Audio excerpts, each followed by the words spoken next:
നിനക്കെന്ത് പറ്റിയടാ? രാവിലെ തന്നെ മൂട്ടിൽ തീ പിടിച്ചാൽ അങ്ങോട്ടും ഇങ്ങോട്ടും പിടിച്ച് നടക്കുന്നു. വന്നോ? സമയം എത്രയായി? അതറിയാനാണോ നീ ഇങ്ങനെ പിടിച്ച് നടന്നത്? കയ്യിൽ വാച്ചല്ലേ ഇരിക്കും, നോക്കിക്കൂടെ? തമാശിക്കല്ലേ? വെറുതെ തമാശിക്കല്ലേ? എടാ നമ്മൾ ഓഫീസ് ടൈം എപ്പോഴാണ് തുടങ്ങുന്നത്? 9 മണി. ഇപ്പൊ സമയം എത്രയായി? 8:50. 8:50 അല്ല 8:52. അതിന് എടാ ഉത്തരവാദിത്തം വേണം, ഉത്തരവാദിത്തം. എടാ നിനക്കെന്താ? ഞാൻ ഓഫീസ് സമയത്തിന് മുമ്പ് എത്തിയില്ലേ? എടാ നിന്നെ കുറിച്ചാണ് അവൻ ടെൻഷൻ അടിക്കണെന്ന് ഇവിടെ ആരെങ്കിലും പറഞ്ഞ? പിന്നെ പെണ്ണ് ഇതുവരെ വന്നില്ല. മീര അതിന്റെ തിളപ്പാണ് ഈ കാണിച്ചോണ്ടിരിക്കുന്നത്. എത്തിയില്ലേ? അവള് എന്ത് പണിയാണ് കാണിക്കുന്നത്? അതല്ലേ ഞാൻ ഈ ചോദിക്കുന്നേ. നീയൊക്കെ രണ്ടു ഇവിടെ കിടന്ന് ഇങ്ങനെ ടെൻഷൻ അടിക്കുന്നത് എന്തിനാണ്? സമയമാകുമ്പോ അവളിങ്ങ് വന്നോളൂ. എടാ അവളോടെ തിണ്ടാണല്ലേ. സത്യത്തിൽ നമ്മളെല്ലാരും ഇവിടെ എത്തുന്നതിന്റെ മുന്നേ അവളോട് എത്തണ്ടേ? ഇതുവരെയായിട്ട് അവളോട് എത്തിയിട്ടില്ല. ഞാൻ അത് വിഷയാക്കും. കാര്യം ഞാൻ പറഞ്ഞു. എന്തിനി? അല്ല, അളിയൻ പറഞ്ഞാലും കാര്യമുണ്ട്. അവളൊന്ന് വരട്ടെ, ഒരു റൗണ്ട് ഫയർ ചെയ്ത് വിടണം, എന്നാലേ ശരിയുള്ളൂ. ഇല്ലെങ്കിൽ അവളൊക്കെ നമ്മുടെ തലയിൽ കയറൂടാ. എടാ നീയൊക്കെ ഫയർ ചെയ്യുന്നതൊക്കെ നോക്കിയും കണ്ട് വേണം. അത് പെങ്കൊച്ചാണ്. ഇവിടെ കിടന്ന് കരഞ്ഞ് അലമ്പായി കഴിഞ്ഞാൽ 3 ആണുങ്ങളേ ഉള്ളൂ. അവസാനം അത് വലിയ പ്രശ്നമാവും. എനിക്ക് അങ്ങനത്തെ പേടിയൊന്നും ഇല്ല. എനിക്കും. എന്നാ പിന്നെ നീയൊക്കെ എന്താന്ന് വെച്ചാൽ കാണിച്ചോ. ഞാൻ ഇതിൽ ഇടപെടാൻ വരില്ല. ഞാൻ പോകും. പാടാ. എടാ ഉത്തരവാദിത്തം എന്ന് പറയുന്ന സാധനം 7 അയലത്തോടെ പോയിട്ടില്ല.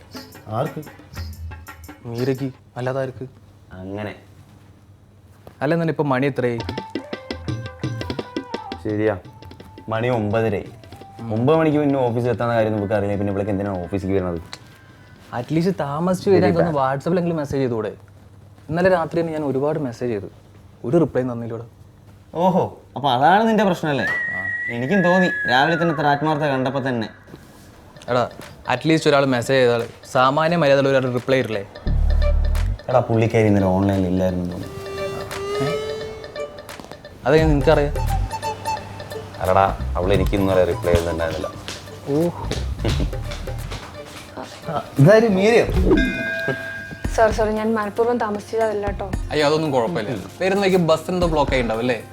ഞങ്ങളതിപ്പോൾ സംസാരിച്ചിട്ടേ ഉള്ളൂ അല്ലടാ? അതെ, വരുന്ന വഴിക്ക് ബസ് പഞ്ചറായി, പിന്നെ അടുത്ത ബസ് കയറി, പിന്നെ അങ്ങനെയൊക്കെ ഒരു സമയമായി. അതൊന്നും കുഴപ്പമില്ല, ഇതൊക്കെ സ്വാഭാവികം. നീയൊക്കെ എന്ത് ക്രൂരനാണ്ട? ഒരു കൊച്ചിത്തിരി താമസിച്ചു എന്ന് പറഞ്ഞാൽ ഇങ്ങനെയൊക്കെ വഴക്ക് പറയണോ? ഇനി ഇത് മീര ആവർത്തിക്കില്ല അല്ലേ മീര? അയ്യോ ഇവരെന്നെ വഴക്കൊന്നും പറഞ്ഞില്ലേ? ഇല്ല, താമസിച്ചു വന്നാൽ കുഴപ്പമില്ലെന്ന് പറഞ്ഞു. ഓ അങ്ങനെയും പറഞ്ഞു. എനിക്ക് മനസ്സിലാവുന്നുണ്ട് കേട്ടോ. മനസ്സിലാവുന്നുണ്ടല്ലോ അല്ലേ? കഴിഞ്ഞ ദിവസം കുറച്ച് കമ്പനികൾക്ക് ഇൻവിറ്റേഷൻ മെയിൽ ചെയ്യാൻ പറഞ്ഞില്ലായിരുന്നു? അതെ പറഞ്ഞിരുന്നു. അത് ഞാൻ ചെയ്തു. ചെയ്തു?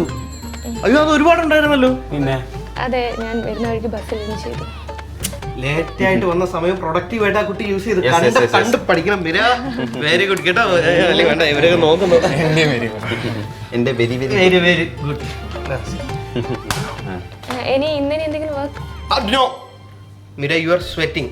പോയി അകത്തിരുന്ന് ക്യാബിനിൽ റെസ്റ്റ് എടുക്ക്. ഓക്കോ, ഇനി എന്തുണ്ടെങ്കിലും ഞാൻ പറഞ്ഞിട്ട് ചെയ്താൽ മതി കേട്ടോ. ശരി. വരാട്ടോ. എന്തുവാ നിന്റെയൊക്കെ രണ്ടിന്റെ ഉദ്ദേശം? അങ്ങനെ വലിയ ഉദ്ദേശമൊന്നുമില്ല അല്ലേ? ഉദ്ദേശമൊന്നുമില്ല. എന്തുവായിരുന്നു ഇവിടെ കുറച്ച് മുമ്പ് അവള് വരുമ്പോ എന്തോ വലിയ ഷോ ആയിരുന്നല്ലോ രണ്ടും കൂടെ. അവളെ കണ്ടപ്പോ കാണഞ്ഞു പോയെ? അല്ലല്ലയാ, അവള് വരുന്ന വഴിക്ക് ബസ്സും പഞ്ചറായി, കഷ്ടപ്പെട്ട് അടുത്ത ബസ്സും പിടിച്ച് ഓഫീസിലേക്ക് ഓടിക്കതച്ച് വരുന്ന പെങ്കുച്ചിനോട് കുറച്ച് മര്യാദയ്ക്ക് സംസാരിക്കണ്ടേ? രണ്ടുപേരും ഭയങ്കര മര്യാദക്കാരായിരുന്നല്ലേ? അല്ല താൻ ഇവിടെ കടന്ന് വലിയ ഷോ ആയിരുന്നല്ലോ. എന്ത് ഷോ? വെറും പട്ടി ഷോ. റെസ്റ്റ് എടുക്കാൻ പറയുന്നു, ഓടി പോവാൻ പറയുന്നു. അത് ജസ്റ്റ് ഒരു മാനസിക പരിഗണന മാത്രം. മാനുഷിക പരിഗണന എന്നല്ല പറയാ, വ്യത്യസ്തമായ റൂട്ടിലൂടെ സഞ്ചരിച്ച് അവളെ അപ്രോച്ച് ചെയ്ത് വളയ്ക്കാനുള്ള നിന്റെ ശ്രമം എന്ന് പറ. അപ്പൊ നിനക്കത് മനസ്സിലായി? ആ മനസ്സിലായി. ആ എന്നാൽ അത് അങ്ങനെ തന്നെ വച്ചോ. എടാ നീയൊക്കെ ഒലിപ്പിച്ച് അവളുടെ പിറകെ നടക്കുമ്പോൾ നിനക്കൊക്കെ വെറും കോഴി ഇമേജ് ഉണ്ടാവും. പക്ഷെ ഞാൻ ഇങ്ങനെ ചെയ്യുമ്പോൾ അവക്ക് എന്റെ അടുത്ത് റെസ്പെക്ട് തോന്നും. ആ റെസ്പെക്ട് പിടിച്ച് ഞാൻ അങ്ങ് ഇവൻ കേറി. എടാ നീ ട്രൈ ചെയ്യുന്നൊക്കെ കൊള്ളാം. നീ വലിയ പുണ്യാളിലും ഞങ്ങൾ രണ്ടുപേരും കോഴികളാണെന്നൊരു ധാരണ ഉണ്ടല്ലോ. ആ ഇമേജ് അവളോട് ക്രിയേറ്റ് ചെയ്യാൻ. എടാ അതൊക്കെ നിന്റെയൊക്കെ പ്രവൃത്തി പോലെ ഇരിക്കും. എനിക്കൊന്നും ചെയ്യാൻ പറ്റൂല. നിനക്ക് അവളെ ഒന്ന് മുട്ടുന്ന എനിക്കൊന്ന് കാണണം. എടാ നിന്റെയൊക്കെ വളത്തിൽ എന്റെ അടുത്ത് എടുക്കല്ലേ? നിന്നെയൊക്കെ കുറെ ഞാൻ കണ്ടിട്ടുണ്ട്. കാണാടാ, നമുക്ക് കാണാടാ.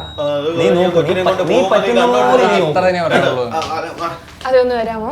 എന്തൊരു ചെറിയ പ്രശ്നമുണ്ട്. പ്രശ്നം